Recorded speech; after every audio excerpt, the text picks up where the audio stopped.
Eu quero, nesta manhã, agradecer o privilégio, o convite do irmão Marquinhos, que está aqui ao meu lado, também com a sua esposa. Todos vocês sabem que o irmão Marcos, ele é mestre quando se trata do assunto de mordomia, um estudioso dessa área. Ele pediu para que eu pregasse nessa manhã, eu não sei se era melhor ele pregar. Porque eu fui na casa dele e ele tem um armário cheio de materiais de mordomia cristã. E hoje nós vamos lançar um projeto, irmãos, muito bonito. Eu já não sei curioso, só vou falar no final do sermão. Uma grande bênção para a sua família na área de mordomia cristã. Projeto feito pelo nosso irmão Marquinhos, a sua equipe. Eu tenho certeza que Deus irá nos abençoar. Você já recebeu na entrada um cartãozinho? O irmão Marcos mesmo que faz esse material, manda para a gráfica, sempre assim com uma mensagem, um texto bíblico, motivando, sempre lembrando a importância do assunto da mordomia cristã. E nessa manhã eu quero apresentar esse tema, fazendo uma pergunta. Qual o princípio elementar para conceituar a mordomia cristã?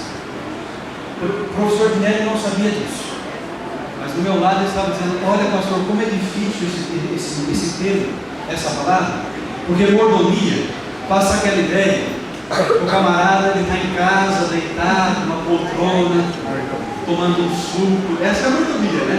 Tranquilidade, ociosidade, muitas vezes é esse o entendimento que as pessoas têm sobre mordomia. Na verdade, conceituar mordomia não é simplesmente pegar uma palavra e dissecá-la como uma exegese. Para ter uma ideia completa do seu significado, é necessário usar a Bíblia. E a Bíblia, tanto no Velho quanto no Novo Testamento, ela nos lança luz a respeito desse tema, tornando o conceito mais amplo e mais claro.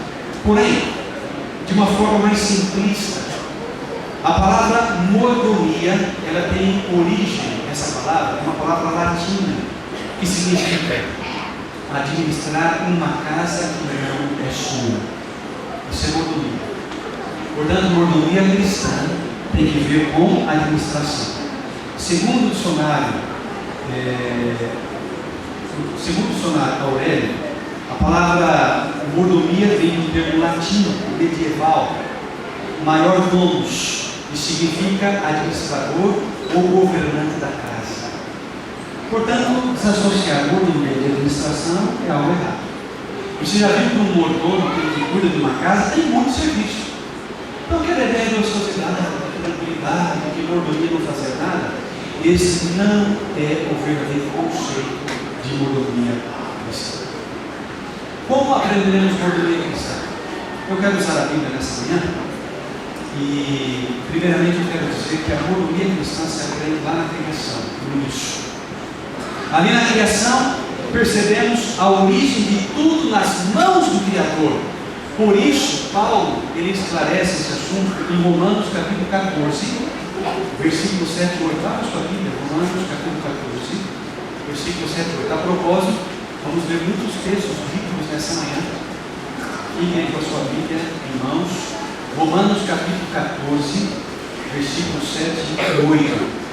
Eu quero ler na Nova Versão Internacional, o texto diz assim: pois nenhum de nós vive apenas para si, e nenhum de nós morre apenas para si.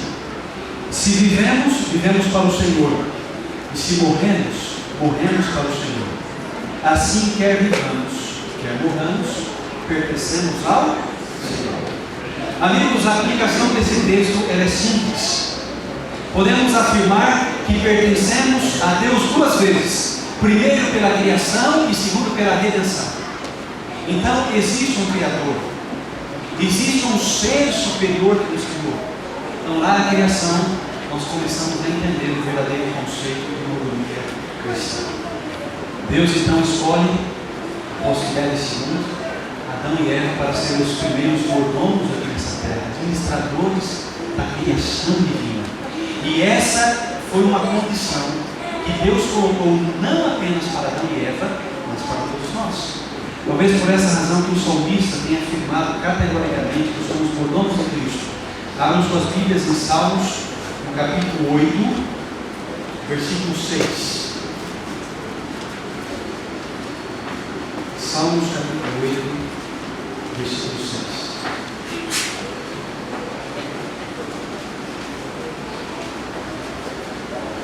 Tu fizeste dominar sobre as obras das tuas mãos, sobre os teus pés, tudo pusestes. Portanto, toda a criação divina, sendo os animais, esta terra em que pisamos, em que vivemos, Deus disse ao homem: olha, você vai administrar tudo isso para mim. Embora tudo pertença a Deus, Ele colocou essa prerrogativa dos seus filhos serem os administradores da sua criação. Talvez por essa razão, em Salmos, no capítulo 24, verso 1, nos lembra de uma coisa: ao administrar as coisas aqui dessa terra, a natureza, tudo que existe nesse mundo, nós não podemos esquecer de uma coisa. A Bíblia diz: ao Senhor pertence a terra e tudo que nela se contém, o mundo e os que nele habitam. Portanto, o conceito de mordomia cristã nos lembra que somos administradores, mas também fica claro que há um só Criador, que o mesmo é o proprietário definitivo de todas as coisas. Então, gente, nós estamos administrando aquilo que pertence a Deus. Que tremenda responsabilidade. Saber que eu estou administrando as coisas de Deus. Desde a criação, Deus tem deixado alguns lembretes. Deus tem lembrado que tudo pertence a Ele. No Éden, por exemplo, foi colocada uma árvore, e essa árvore era chamada árvore do conhecimento do bem e do mal. E essa árvore, ela serviu como lembrança muito clara, um aviso de Deus, que Ele não renuncia à sua propriedade.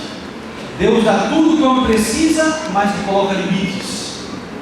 Desde o jardim do Éden, a árvore do conhecimento do bem e do mal, ela ensinava que tudo pertence a Deus. Portanto, Deus não permite que nós, seres humanos, assumamos a posição de proprietários. Os humanos sempre serão mordomos, administradores ou representantes a Cristo. Espero que tenha ficado claro isso. Tudo nesse mundo pertence a Deus. Nós temos autoridade.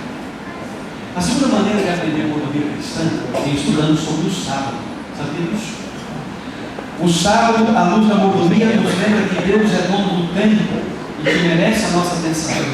Segundo o texto de Êxodo, capítulo 20, verso 10, a última parte, diz assim: mas o sétimo dia é o sábado dedicado ao Senhor, o teu Deus. Então, Ele é o dono do tempo. Nesse dia sagrado, todos são lembrados que somos criaturas de Deus e ainda assim conservam o direito de propriedade do seu mundo. Portanto, o sábado é uma inserção divina no tempo para lembrar que o Criador é digno de reconhecimento, é digno da nossa adoração por parte de todos os seres criados aqui nessa terra. Portanto, isso nos lembra a nossa finitude. O sábado, meus amigos, é um conceito de mordomia cristã. Lembramos que todas as coisas foram criadas por Deus em 6 dias e no sétimo dia é o dia de ser um memorial da criação. Perceberam? Mais uma vez, o conceito de que Deus é dono de tudo aparece também na observância do sábado. Eu gostaria nessa manhã de gastar um pouco mais do meu tempo ensinando mordomia cristã com contraste. Eu quero falar sobre os mitos da mordomia cristã. Sabe que todo país ele tem os seus folclores e os seus mitos. No Brasil não é diferente. Uma das lendas folclóricas mais populares do Brasil foi a invenção de uma personagem chamada Cuca. Já ouviram falar? Eles que assistiram na sua infância o sítio do Pica-Pau Amarelo, se lembram do que eu estou dizendo. Cuca é conhecida popularmente como uma velha feia, na forma de jacaré, com cabelos loiros, e que acaba roubando as criancinhas desobedientes. Baseado nesse folclore, criou-se então uma cantiga milenar que diz assim: Nana neném, que é Cuca verdadeira. Papai foi para a roça, mamãe foi. Olha, a minha esposa, ela insiste em dizer que está errado essa cantiga. Lá no sul, ele diz, Nana neném, que a Cuca vem pregar. Papai foi para a roça, mamãe foi para o rio. Nem rima. Sabe como é que é o ela é próximo ali, né? Cada região do Brasil usa essa musiquinha para cantar para as crianças dormir. Agora, eu ficaria pensando, olha, se eu fosse e entendesse que tem um jacaré velho, feio, querendo me pegar, Eu não ia dormir, né? Ia ficar mais assustado. Enfim, nós temos vários folclores aqui no Brasil. Tá? Tem alguns outros folclores, Saci Pererê, que é uma lenda também bonita. Ok? Tem um boi, né? Que tem uma mulher que deseja comer a língua desse boi. Enfim, tem vários folclores. O que é interessante é que dentro da igreja isso também pode acontecer. Por falta de conhecimento, de orientação, de treinamento, muitas vezes criam-se alguns folclores, alguns mitos a respeito da mordomia cristã e tantos outros assuntos da palavra de Deus. É verdade? O inferno, conforme pregam por aí, não folclore, por favor. Eu desafio qualquer teólogo a mostrar para mim que eles estão pregando, que tem um território, que tem Satanás ali com um garfo afiado para explicar as pessoas. Eu desafio alguém a mostrar isso na Bíblia. No grego, a palavra original para inferno é uma palavra hades, que significa sepultura. Na maioria das vezes, a palavra inferno da Bíblia está se referindo à morte, à sepultura. Não esse inferno que a tradição está pregando por aí. É por isso que tem tanta gente com medo do inferno. São folclores, são mitos que vão surgindo por aí. Nessa manhã, eu quero apresentar 5 mitos da mordomia cristã. E quem sabe no contraste, vamos compreender um pouquinho mais sobre esse assunto. Primeiro mito, anota aí. Estão dizendo que mordomia cristã é sinônimo de dinheiro. Esse é um mito, gente. É um mito ou não é, Marquinhos? Mordomia cristã é dinheiro? Isso não é verdade. Mordomia cristã é o senhorio de Cristo na vida, é um estilo de vida, é um assunto do coração, não é meramente um assunto financeiro. Sabe por quê? Dinheiro para o crente está relacionado à adoração, enquanto que dinheiro para o descrente está relacionado ao materialismo e ao consumo. Tem diferença não tem? Portanto, dizer que mordomia cristã é dinheiro está completamente errado. Dizer que mordomia cristã não é uma forma bíblica de pensar. Portanto, amigos, o centro da questão não é o dinheiro, mas a quem vamos adorar com o que somos e com aquilo que temos. Esse é o X da questão, você entendeu? Então esse é o primeiro mito que nós precisamos quebrar. Quando o pastor vem pregar de mordomia cristã, o pessoal já pensa, vai falar de dinheiro. Cuidado. Essa não é a noção correta de mordomia cristã. Segundo mito, eu sustento a igreja com os meus dízimos e ofertas. Olha, Marquinhos, esse é outro mito. Eu sustento, peraí, é seu o dízimo então? É sua então a oferta? O dízimo é seu? Para você dizer que eu sustento? Isso também não é verdade, pois os dízimos e ofertas não são nossos, pertencem ao Senhor. Há um texto no livro Conceito sobre Mordomia, na página 46, que diz assim: Deus põe a sua mão sobre o dízimo, bem como sobre as dádivas e ofertas, e diz: isto é meu. Portanto, se é dele, não sou eu que estou sustentando a obra de Deus aqui nessa terra.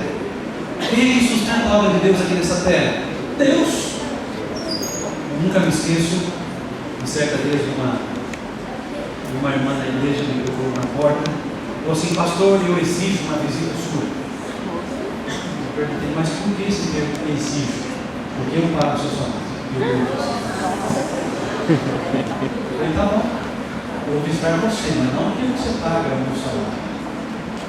Porque eu tenho plena noção, consciência, entendeu, que o recurso do dízimo que é usado para a manutenção do evangelho vem de Deus e não dos pessoas. Sabe, isso é um conceito errado. Eu mantenho a obra, eu que pago, eu que sustento o evangelismo, eu que faço o salário do pastor. Isso é um conceito errado sobre mordomia cristã. Esta 10ª parte sagrada era um reconhecimento da condição do proprietário, que é o nosso Deus e o nosso Senhor. Olha o que diz Ageu capítulo 2, verso 8. Vamos arrematar isso com a Bíblia. A quem pertence isso? Ageu 2, verso 8 diz assim: tanto a prata quanto o ouro me pertence, declara o Senhor dos exércitos. Tudo é dele. Então, não é nosso. Compreendemos. Terceiro mito sobre a mordomia cristã: eu trabalho para Deus como voluntário. Você já ouviu essa expressão? Ah, pastor, eu sou voluntário. O senhor é pago, o senhor pode fazer mais do que eu, né? 24 horas por dia. Até tem uma ideia, né? Que o pastor é super-homem. Ele vai dormir 1 da manhã, 5 horas da manhã, o irmãozinho já está acordado. Vai dar o tempo, né? Sabe, essa questão de voluntário é uma situação muito perigosa. Eu vou explicar para você. É uma declaração bonita, mas não é verdade. Eu não sou voluntário e eu espero que você também não seja. Você é empregado de Deus ou você vive em sociedade com Deus? O que é que a mordomia nos ensina? Eu sou empregado ou sou sócio de Deus? Então faz diferença. Sabe por quê? Porque a partir do momento que eu for um sócio de Deus, eu nunca vi um sócio não se empenhar ao máximo para que aquele negócio dê certo. Ele investe tempo, ele investe recursos, ele corre atrás, porque ele é sócio. Ele trabalha com uma filha. Como é que um sócio se acomodaria ou deixaria de fazer tudo aquilo que está ao alcance para favorecer o seu empreendimento? Amigos, não somos voluntários, nós somos sócios de Deus. A palavra voluntário, para aqueles que aceitaram Cristo como Senhor, não é apropriada. Sabe por quê? Olha o que essa palavra pressupõe. Se eu sou voluntário, eu vou participar se não tiver outra coisa mais importante para fazer. Se eu sou um voluntário, eu não preciso me comprometer totalmente, apenas parcialmente com a obra de Deus. Essa é a ideia do erro voluntário. Portanto, você não deve ser voluntário na obra de Deus, mas um membro do corpo de Cristo, administrador de toda a criação, segundo vai aparecer para você na Bíblia, que Deus colocou para os seus filhos administrar. Então você faz parte desse corpo de Cristo, ele é o cabeça. Você já pensou como seria o funcionamento do nosso corpo se os olhos dissessem assim para o cérebro: olha, eu sou um voluntário, hoje eu quero descansar, não quero enxergar hoje, sou voluntário. Temos aqui 2 dentistas na nossa igreja. Imagina se a boca dissesse assim para o doutor: eu quero mastigar o alimento hoje, se vira. Hoje eu quero descansar, porque eu sou voluntário, só vou trabalhar nas horas de folga. É assim que funcionam os órgãos do seu corpo? Não. Eles trabalham em conjunto, estão sempre à disposição. É por essa razão, meus amigos, que dizer que eu sou voluntário é algo perigoso. Nós somos membros do corpo de Cristo, estamos interligados, somos dependentes das outras partes. E a cabeça desse corpo chama-se Jesus Cristo. É Ele que dá ordem. Assim como o cérebro, a cabeça dá ordem para todo o corpo, assim como a mente cria, adapta, organiza, manda os comandos para o corpo, semelhantemente Cristo Jesus é o nosso guia, é o nosso orientador. Cristo é o Senhor do corpo, e eu sou membro, e Ele quem deve dirigir e dar ordens a cada um de nós. Por isso, como mordomo de Cristo, nós não temos o direito de usar os dons concedidos por Deus, o nosso Criador, sem considerar a vontade do proprietário. Veja, eu não sou um voluntário, eu faço parte do corpo de Cristo, eu sou chamado para servir, eu recebo dons para servir. Agora, eu não devo usar esses dons como eu quero, mas eu devo consultar o dono, o proprietário, como usar.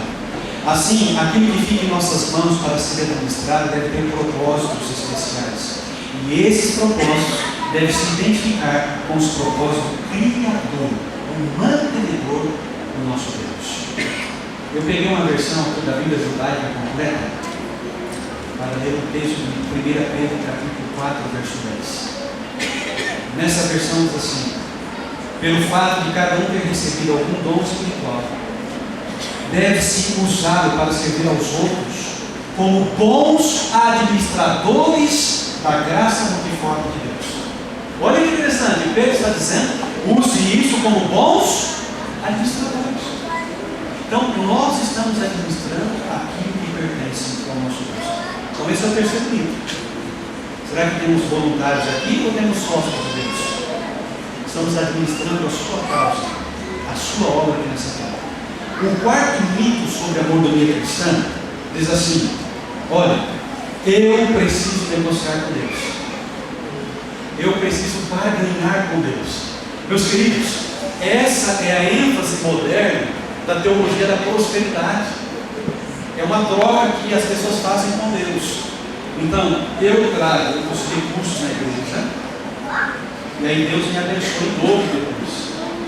Eu vendo uma casa, trago o dinheiro no altar e Deus me dá duas depois. Gente, de vez em quando passamos os canais de televisão, vocês vão falar. Esses dias eu passei um programa de televisão de um pastor assim falando: olha, você precisa trazer os dízimos, as ofertas, senão você não será abençoado. A impressão que eu tive é que esse teólogo não leu a Bíblia. Sabe por quê? Eu só posso dizimar e ofertar quando eu recebo uma bênção.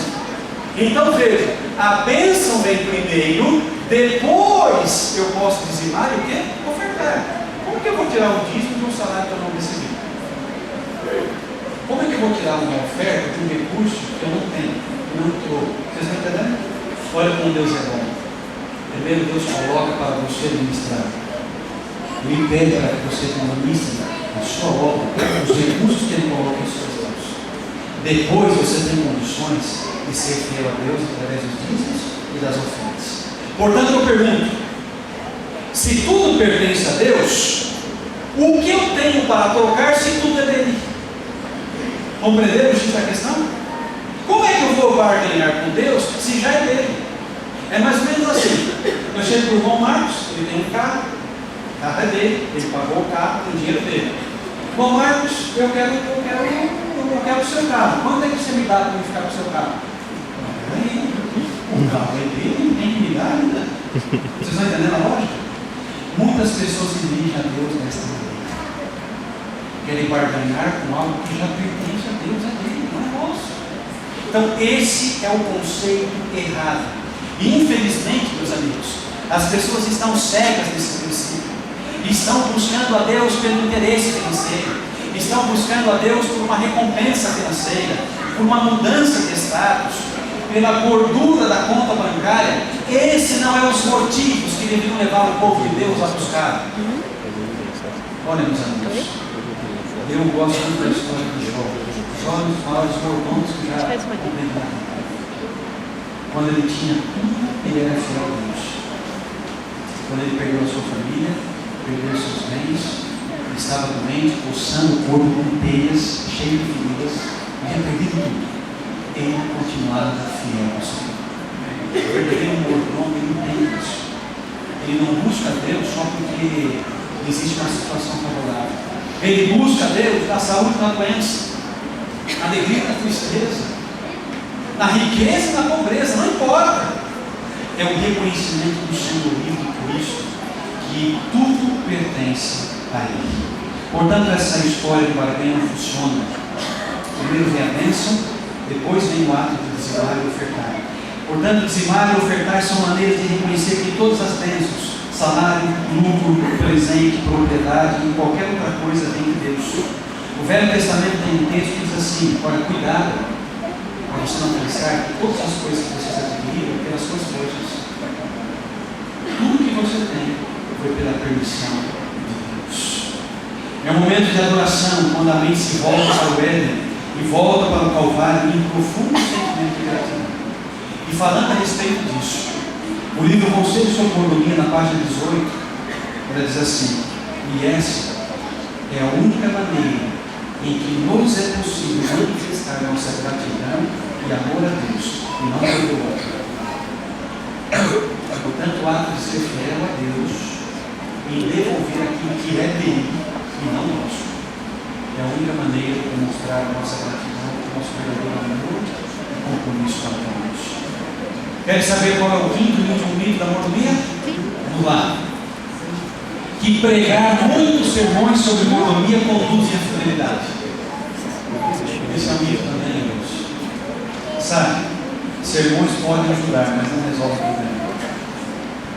Os dois maiores desafios de cada membro são: primeiro, criar o hábito de andar diariamente com Deus, e segundo, reconhecer a Cristo como Senhor em todos os aspectos da vida.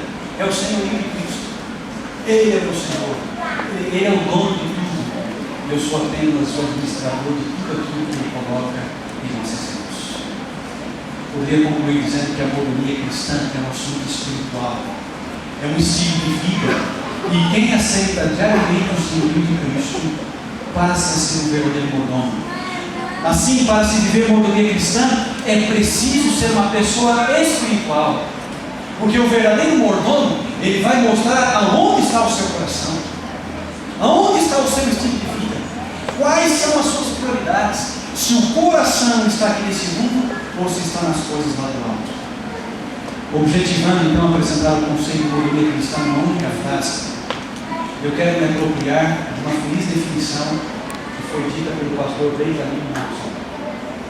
Ele resume mordomia cristã na seguinte frase: a mordomia cristã é o estilo de vida daquele que aceita o Senhor Jesus Cristo e caminha em sociedade com Deus, atuando como seu agente em administrar os seus assuntos nessa terra.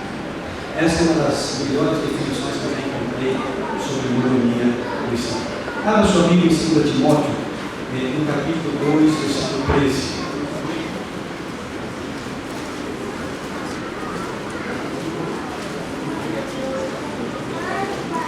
2 Timóteo, capítulo 2, versículo 13. Lemos assim: se somos infiéis, ele permanece fiel, pois de maneira nenhuma pode negar-se a amigos. Muitas vezes temos sido infiéis para com Deus, mas nem por isso Deus deixou de ser fiel para conosco. Pode simplesmente estar grifado na sua vida. Quantas vezes traímos a confiança de Deus? Quantas vezes deixamos de ser fiel a Deus em todos os aspectos da nossa vida? No uso do tempo, dos tesouros e também dos talentos. Quantas vezes temos deixado de ser fiéis para Deus? E a Bíblia está dizendo: se mesmo que você seja infiel, Deus permanece fiel, porque Ele não pode negar a si mesmo. Ou seja, a natureza de Deus é 100% fiel. Ele continua fiel para Deus. Eu quero contar uma história. Esses dias o irmão Walter ele compartilhou um vídeo que eu havia gravado no meu churrasqueiro para esses CDs aqui que é apresentado no ofertório. Foi você que compartilhou. É uma história muito bonita sobre a fidelidade a Deus. Eu conheci uma irmã chamada Maria, no primeiro distrito. E ela fez um convite para visitar a sua casa. Eu lembro até hoje que era uma casa assim, muito pequena, mas era uma casa num morro. A gente subia assim uma escada, a casa dela ficava muito humilde. E quando eu entrei na casa, eu falei assim: irmã, senta a luz que eu não estou enxergando os dedos da Bíblia. Ela falou assim: pastor, infelizmente eu não tive dinheiro para colocar o poste de luz, eu estou sem energia. Nós estamos funcionando aqui à base de venda. Você sabe que a minha situação é essa, tem uma aposentadoria, só vivo com ela, tem que manter o meu neto, tem que comprar remédios, e não sobrou dinheiro para colocar um posto de luz. Isso eu fiquei assim, nossa, com dó já querendo pôr a mão na carteira e falar: tem que ajudar essa irmã, porque energia é uma coisa básica, não é verdade? Todo mundo precisa de energia. E a minha esposa estava junto naquele dia. De repente, falou: pastor, espera um pouquinho. Ela foi na cozinha e ela trouxe 2 fatias de bolo, uma para mim e outra para minha esposa. Olha, pastor, que eu comprei para vocês. Eu fiquei olhando aquele bolo, eu fiquei olhando para ela, mas ela não tinha bolo. Eu falei: irmã, a senhora não vai comer? Não, pastor, eu comprei só para vocês. A mulher não tem dinheiro para pagar energia e ainda recebe. Nunca tinha sido recebido tão bem por alguém que eu não conhecia. Ela comprou o bolo apenas para mim e para minha esposa. Eu falei: eu divido com você meu bolo. Não, pastor, é para vocês. Eu fiz com muito carinho, eu gosto muito dos pastores, da família, e como você está chegando no distrito, eu fiz o meu melhor para te recepcionar. Gente, eu comi aquele bolo seco, né? Pensando assim: uma colher para mim e ela, não tem nada. Mas ela fez tudo isso. Um mês depois, estou conversando com ela. E ela me deu o seguinte testemunho que até hoje eu nunca esqueço. Disse assim: pastor, eu queria contar uma coisa para você. O senhor está vendo a minha dificuldade que eu estou passando, né? Essa semana, quando eu recebi a minha aposentadoria, eu tive a tentação de pegar aquilo que pertence a Deus, que é o dízimo e a oferta, e usar esse dinheiro e depois repor, né? Eu ia fazer um ajuste com Deus. Ah, pastor, mas eu não podia. Não é meu. Pertence a Deus, como é que eu vou fazer isso? Não posso. E ela dizia assim, emocionada, chorando, com muita dificuldade, irmãos. Falei, irmã, o que você fez, irmã Maria? Pastor, tomei uma decisão. Me ajoelhei ao lado do viaduto, onde estava o meu envelope, fiz minha oferta, orei a Deus e falei, Senhor, eu vou continuar sendo fiel. Não é pelo momento de dificuldade que eu estou passando que deixarei de reconhecer que tudo pertence a Ti. Eu vou devolver os meus 300 ofertas. Ela preencheu o envelope, foi para a igreja e devolveu na casa da pessoa. Mas sabe o que aconteceu? A história não para. Naquele dia, o seu netinho havia dito assim, vó, eu estou com vontade de comer pães doces. Ela falou, puxa, eu não tenho um centavo para comprar pão doce para você. Imagina minha avó, um neto pedindo um pedacinho de pão doce, porque lá no sul, eles comem muita cuca. Já ouviu falar de cuca? Não tem nada a ver com folclore, não tem nada. É um pão doce. E isso é comum, é tradição deles. E a criança pediu, vovó, eu quero um pão doce. A avó falou, eu não posso comprar. Na mesma hora, ela disse que foi para o quarto chorando. O outro uma vez falou, Senhor, tenho sido fiel para contigo. E eu preciso, nesse momento, se for de sua vontade, que o Senhor abra uma porta para que eu possa socorrer o meu neto. É uma questão de necessidade. A Bíblia diz que Deus não vai deixar o justo mendigar o pão, me ajuda. E sabe o que aconteceu? 6 horas em ponto, cravado. Alguém bate ali no portão da sua casa, vai se dirigindo ali, em cima do morro, onde ela morava, e diz assim, boa tarde, eu tenho uma encomenda aqui para a senhora. Ela falou, do que se trata? É o seguinte, eu sou dono de uma padaria, e tem uma política na minha padaria, que eu não posso vender pães amanhecidos. E no dia de hoje, não sei o que aconteceu, mas não consegui vender todos os meus pães. E eu estava passando com o meu carro aqui, e Deus me disse assim, eu preciso doar esses pães para alguém. E não sei, alguma coisa me disse que tinha que ser nessa casa, eu só aceito. Irmãos, ele desceu um balaio de pães doces, muitos, para suprir a necessidade daquele dia. Mas a história não para.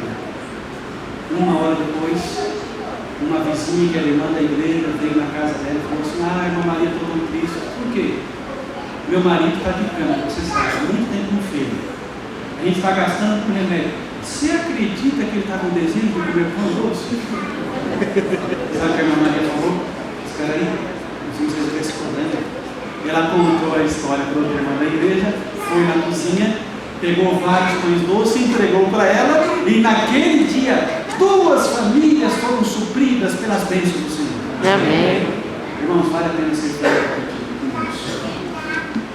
Ele não nos abandona. Ele cuida de mim e de você. Sabe, eu fico emocionado quando eu vejo pessoas que aprenderam a viver pela fé. Pessoas que são mordomos. Pessoas que reconhecem o Senhor de Cristo. Pessoas que reconhecem que tudo pertence a Ele. Pessoas que vivem pela fé. Pessoas que sabem que jamais serão abandonadas. Pessoas que sabem que jamais estarão sozinhas nesse mundo. Esse é o verdadeiro sentido da mordomia. Se Deus é o Criador, se Deus é o proprietário de tudo, Ele tem poder para resolver qualquer problema. Confia nele. Aprenda a viver pela fé. Essa é a mensagem da mordomia cristã. Talvez eu poderia encerrar as minhas considerações dessa manhã, citando aqui um texto de Mateus 3,7. Tornai para mim e eu tornarei para vós. Amém? Deus abençoe, meus irmãos, a nossa decisão de sermos mordomos fiéis ao Senhor.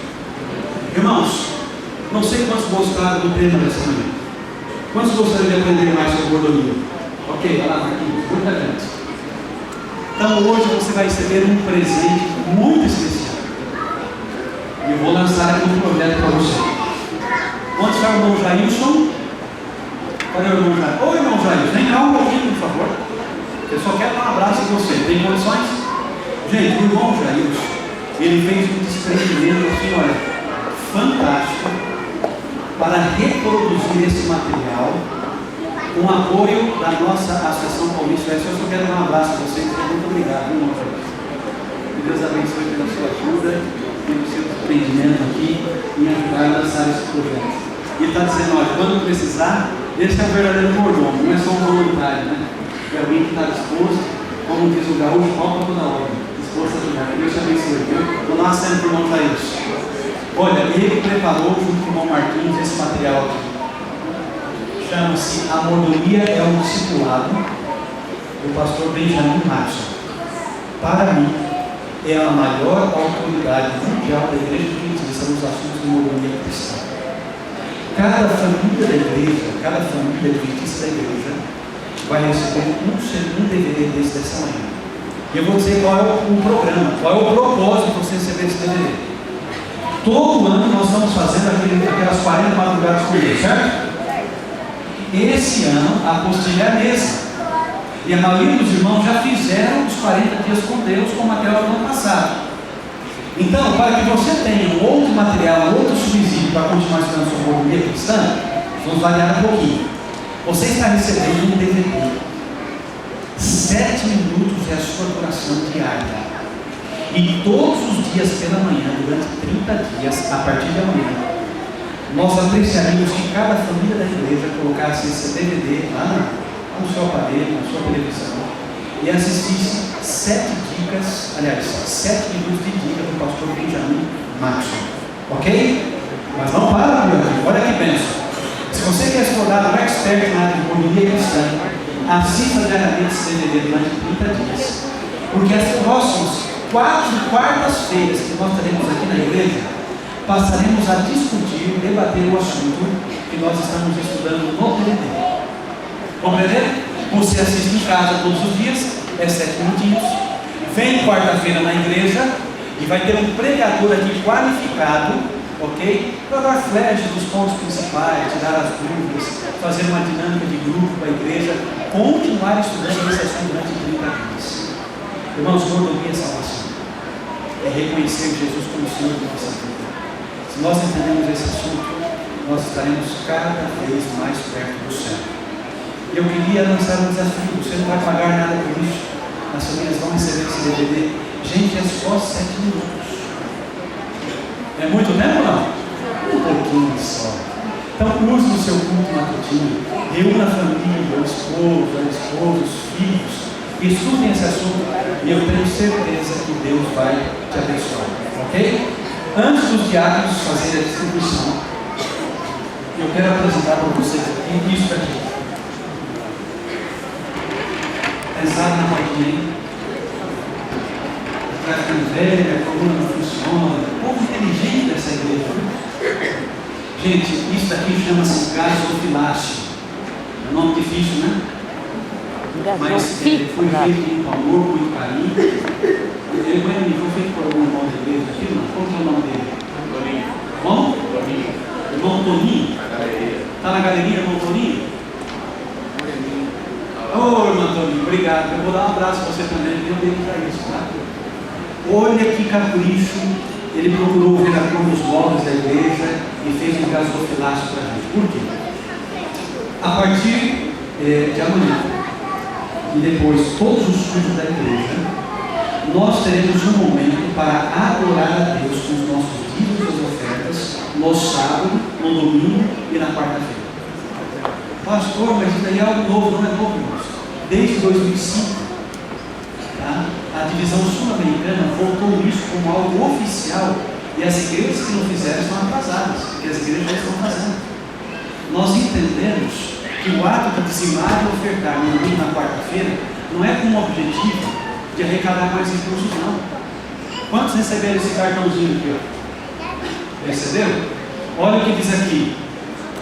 Ao nos dirigirmos à casa do Senhor para adorá-lo, ordenamos a palavra de Deus. Ninguém apareça de mãos vazias perante mim.